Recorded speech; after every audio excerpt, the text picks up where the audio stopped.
Uganda yaffe ffenna si yo na Museveni. Bobi Wine bw'atyo ategeezezza Nabbanja Prime Minister oluvannyuma lw'okubaako munnange byayogera ebitajja nsa. Ate Uganda Cranes mu kibalo kya Chani etuuka ku quarter finals, chances zaayo zo ziyimiridde zitya? Waliwo clinical officer omu muvubuka munnange oluvannyuma olw'okwewaako obujulizi mu chachi nga bwe yatta Sugar Mami bwe baali baagalana, nga munnange yeewaako obujulizi bw'atyo, poliisi bw'eti emugombyemu obwala era n'annyonnyola lwaki yamutta. Nkulamusizaako gwe wenna mpuliriza wano ku Uganda at Large nga bulijjo mu mikwesese. Aba Maintenance Palace bano balina solar systems zonna bwe ziwandyetaaze.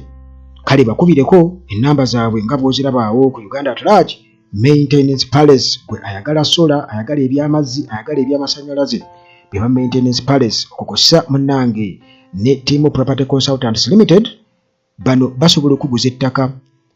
basobola okugulako ettaka ery'ekyapa, ate nga balina construction company, basobola okuzimbira ennyumba ey'omulembe, balina n'ennyumba ezaggwedda okuzimba, be ba Team Property Consultants Limited. Dr. Waali wano ku Uganda at Large temufana birwadde, era ono yembeera mulanga buli kaseera munnange. Ekirungi abantu bamweyunye, naye ate kwegamba bw'ogeraageranya n'abantu abalina ebirwadde batono nnyo. Kale munnange tuuse eddoboozi kwoye naayina omuntu nga mulwadde. Mugezeeko ku muntu omu gwe tofaayo, gwe just mubuuze ye kasita akoonamu nti ya nja kumujjanjaba, manya oyo amaze munnange okubeera nga amujjanjaba. Hillside View Apartments nabo munnange tobeerabira gye bali nnyo, wali ku kasozi Janyi. Tuuka e Namulanda Kitendeka Jansi kugenda okusanga awo amakubo agakutuusa ku Hillside View Apartments ejjanyi ku church, ku kasobuze ejjanyi ku church yewa Entebbe Road. Eyo munnange gy'ogenda osanga apartment enjoyoto obulungi, omuli eddiiro ery'omulembe, ekiyungu eky'omulembe, ebisenge ebisukka mu kimu, ate nga ebiriwo byonna munnange bijja mu ssente, oba oli awo nti n'akasente ke bakyajiga katono nnyo. Beba Hillside View Apartments katukokosa munnange n'omukyala anoonya endagamuntu ye. Kyalimpa Reste ono bamuyita Kyalimpa Reste Sarah agamba nti yasudde endangamuntu ye eri ku Internal Affairs. Kakati munnange bw'obanga onoonya omuntu gwe bayita Kyalimpa Reste, bw'oti osobola okubeera ng'ofuna ennamba zange wano ku Uganda at Large 07 esembya yo 73 n'endala esembya 1015. Kakati munnange bwe tutyo bwe tutambudde olunaku olwaleero mu mboozi zaffe nga bw'oziwulidde waggulu awo, naye nga Uganda eno waliwo abantu abalowooza nti yaabwe era nga bo beerabanga be balina okutusalirawo ani abeera mu Uganda, ani atalina kubeera mu Uganda. Kwegamba balabira ddala nga Uganda yaabwe baagiwamba awe wali obuzibu bw'Abannayuganda. Naddala wano Uganda ogw'omuze ndowooza gutambuliramu ne Musevenism, kubanga eggwanga bo balowooza baaliwamba. Kakati Prime Minister Nabbanja bw'atyo munnange yakwangamudde, era okututegeeza ebigambo ebyo yabaddeko NTV wano, yabaddeko NTV Nabbanja, era ebigambo bye yayogedde bireetedde Bobi Wine okuvaayo munnange yonna gy'ali asobole okubeera nga amwanukula. Kakati munnange yamutegeezezza n'amugamba nti ennyumba bw'eba ekutta omuliro togamba baana kudduka kugenda naye ozikiza buzikiza muliro. Togamba baana nti mudduke mugende, temudda wano, wabula ofuba okulaba nga muzikiza omuliro ogwo, nga mukwatira wamu musobole okubeera nga muzikiza omuliro ogwo. Kakati kuno kwabadde kunnyonnyola National Unity Platform President Robert Kyagulanyi Ssentamu nga ayanukula Prime Minister Robert Nabbanja olw'okugamba munnange bannayuganda abanyigirizibwa okubeera nga bava mu Uganda nti baddembe okuva mu Uganda ne beeyongerayo ewalala, muveemu mugende. Kakati Nabbanja yabaddeko NTV nga benkutegeezezza lwabadde lunaku lwakuna n'agamba nti ba opposition members nti abo abawulira nga banyigirizibwa gavumenti ya Museveni ebanyigiriza baddembe okuva mu ggwanga bagende. Ekyo munnange ekitaawulikise bulungi mu matu g'abantu. Kati bw'atyo Robert Kyagulanyi Ssentamu nakkira omutimbagano ku mukutu ogwa X era n'ategeeza nti ebyo Nabbanja byeyogedde byalagidde ddala nti ono alina akakuku era byalagidde ddala nti mukulembeze wa Kibogwe n'engeri munnange gy'alabamu abantu mu ngeri y'obusosoze n'engeri y'okubalengeza. Era kino n'akigeraageranya ku ba dictators abalowooza nti nno munnange bayamba buyambi bantu okubafuga. Tibayamba buyambi sina kubakulembera wabula okubafuga. Ba dictator omanyi balina embeera eyo y'okwegulumiza yamanyi abayamba buyambi okubafuga. Kati John Museveni ekyateera okubeera nga kwigamba akyogera timwe munkaka kati omuntu gwe mukaka obukasi mbunze mba sibiriiko njagala genda lwaki tulakuwummula mwabankaka. John Museveni yateera okubiyogera. Kakati munnange bw'atyo Bobi Wine ng'agamba nti nno ebigambo ebyo byayogeddwa Nabbanja kyabadde kivumo eri bannayuganda okusinziira ku ye ababonaabona olw'obutali bwenkanya n'okutulugunyizibwa okukijjanyizibwa mu byobufuzi. Era bw'atyo n'agereesa n'agamba nti togoba bantu bannyini oba bannyini kintu bannyini ttaka okubagoba ku ttaka lyabwe kubanga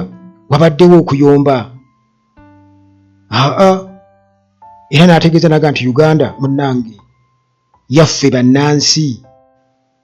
era teri muntu yenna alina buyinza kubeera nga agamba munnayuganda okuva mu ewaabo bwe okuva gy'asibuka mu Uganda mwesibuka. Kakati olwo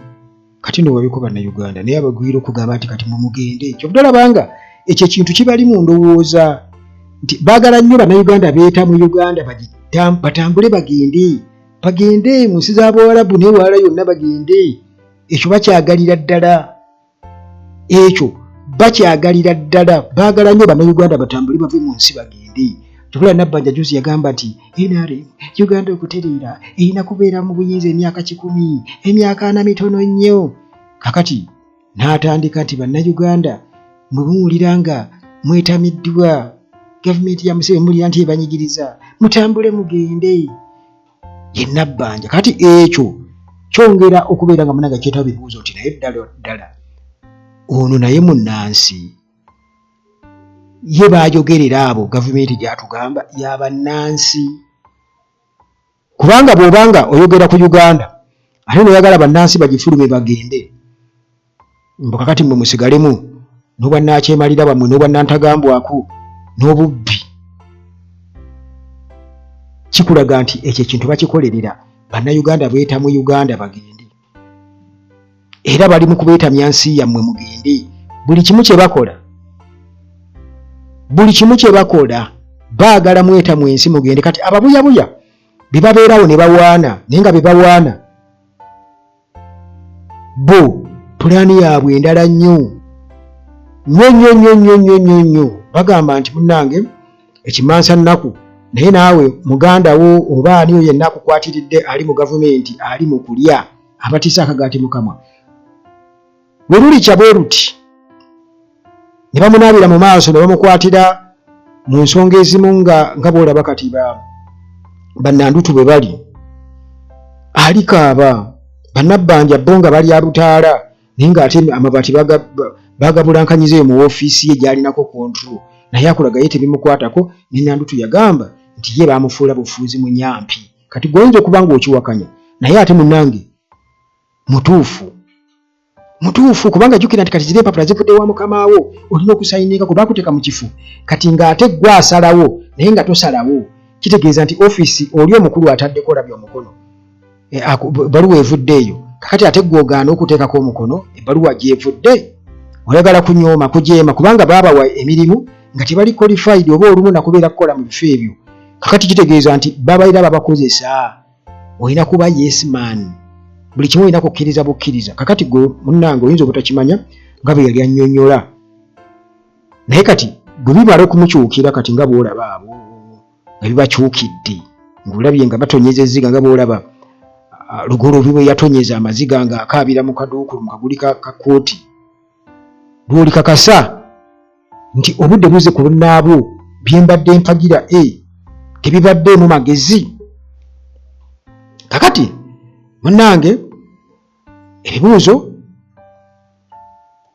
bingi nnyo ku sayidi eyo naddala ku statement ng'eyo era ebibuuzo bingi nnyo wakati wa opposition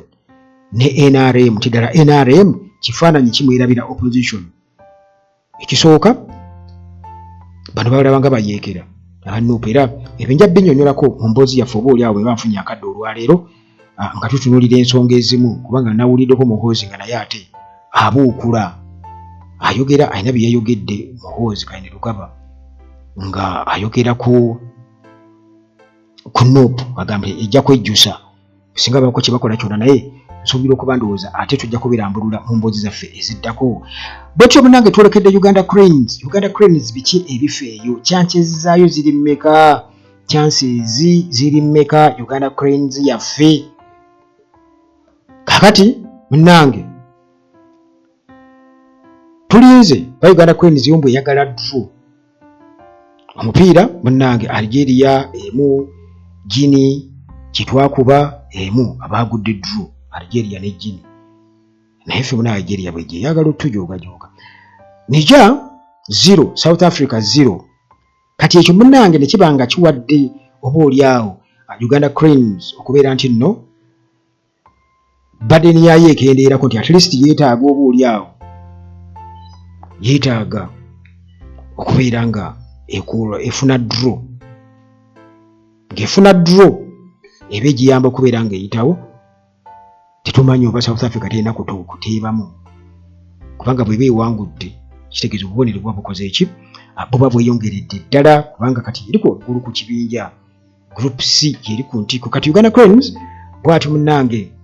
eyagala bwagaze kabonero ku Monday ng'esisinkanye South Africa group C mpaka eza Total Energies Africa Nations Championship CHAN kakati Uganda Cranes nga bekutegeeza nti ekyali ku top ey'ekibinja group C era nga oluvannyuma munnange settlements ezabaddewo wakati wa ttiimu ziri nazo mu kibinja Guinea, Niger, Algeria, South Africa nga benkutegeezeza waggulu awo nti abo munnange emipiira oba oliawo bwe gityo tegyavuddemu nnyo bibala byamaanyi bikanga nti Algeria emu Guinea emu Niger 0 South Africa 0 kakati bino munnange byonna nga bwe tubimanyi bwe bityo bibiri era nga tulinze bulinzi kulaba South Africa ekiki munnange kya bweneetuyisa lunaku olwa Monday saidi eri Kinya batugambye yayiseewo dde ogenda mu quarter finals kale munnange Niger mathematically bo balabika munnange competition bazivuddemu dda era bano bagenda kuzannya Algeria Nyayo Stadium Nairobi lunaku lwa Monday ne bagenda munnange okubeera nga bakola ki nga bazannya okay katusabire Uganda Cranes tetwagala nnyo ate kubiteekamu kubanga bannaffe abaali babiteekamu akatinko bakola ki bakkakkana kubanga akatinko kaali kasusse kakati munnange waliwo clinical officer abaatukubya temuddayo Bujingo Anitaamo 7 temuddayo oleeta kati nkumya mupiira mbu tubawe ssente tukole tutya mubawe buwi ssente abazannyi bawe buwi bagende nti ssente ziizo muzannyi so senti buli omuzannyo gwe mugoba emu $2,000 kakati bulira oli naye alese professors ezitagenda Uganda egenda kugoba bulira ono naye alese kwegamba byonna ebyo bya busezi temuddamu kusala ttiimu yaffe mugireke egendereko emisango gya people power our power ejja kuwangula kaakati munnange kirindiko ofiisa omu bw'atyo yeewaddeko obujulizi olw'okutta omukyalo omu e Kabaale kakati ono bamaze dde okubeera nga bamugombamu obwala nti bo babeerawo nga bawulira nti nze eyatta muganda wange oyinza okulowooza nti Katonda agenda kukutaasa naye ebya Kaisaali biba bya Kaisaali n'ebya Katonda biba bya Katonda kakati awo Kaisaali munnange bw'atyo n'akiba ebibye tuli Kampala Uganda omuvubuka wa myaka 24 era nga ono munnange clinical officer akola mu kiriniki ono ku weekend munnange bw'atyo yatukubye ekyekango mu ngeri y'ekyewuunyo mu kyaki yavuddeyo mu kyaki bw'atyo n'ategeeza nga bwe yatta omukyala wa myaka 45 jjukira nti ono abeera maama we muvubuka wa myaka 24 myaka 25 nti bw'ogabanyaamu emyaka gyabwe nti gwe yali naye gwe yatta era muganzi we balansi ya mwaka gumu ng'ogabanyiza mu makkati kaakati munnange omukyalo ono wa myaka 45 yamuttira mu loogi kati ono munnange bamugombye muddo obwala omuvubuka gwe twogerako ne bamutwala e Kabaale kubanga omusango gye yaguddiza kati bakole bonna okunoonyereza okusingawo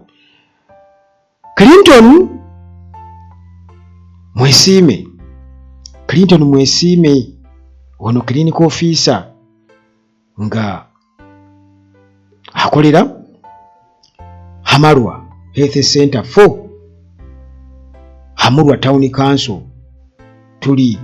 Rubanda District era nga ono mutuuze mu Mitooma District ye yakwatiddwa lunaku lwa Sunday nakuzumiza limwenda mwezi gwa 8 2025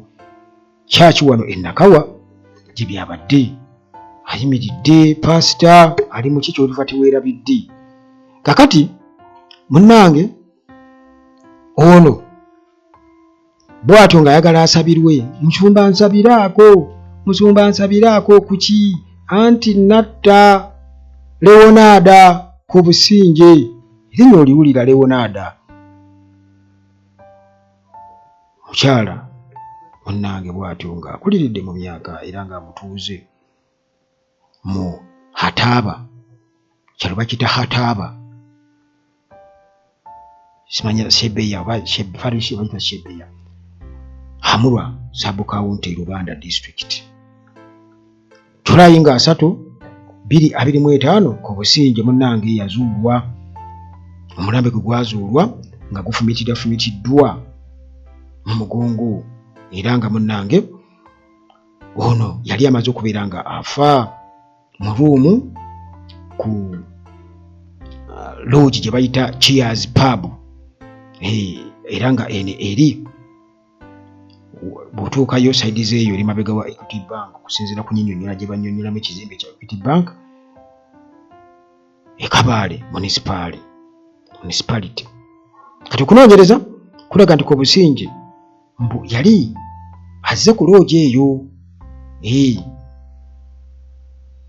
olunaku olumu kwegamba emabega nga bwetugamba nti azze leero ne yennyonnyolako nga Allen Orisheba nga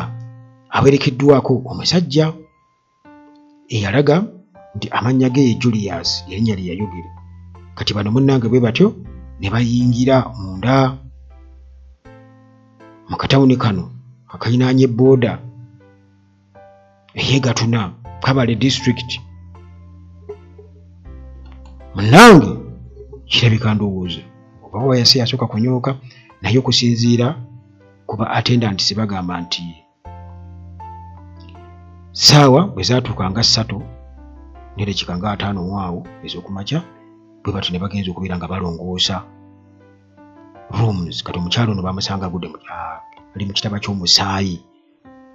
era nti bwebuliri awo nga aliko ebiwundu 4 afumitiddwa mu kifuba ne mu lubuto. Kati akambe akagambibwa okuba nti ke kakozesebwa okubeera nga afumitibwa nako munnange baakazuula awo okumpi n'omulambo,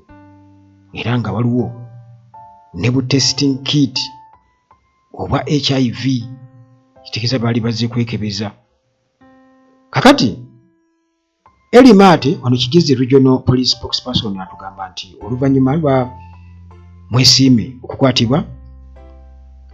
wali ku Jinja Road Station bamututte naku Olwokusatu ne bamutransferinga Kabale Police Station,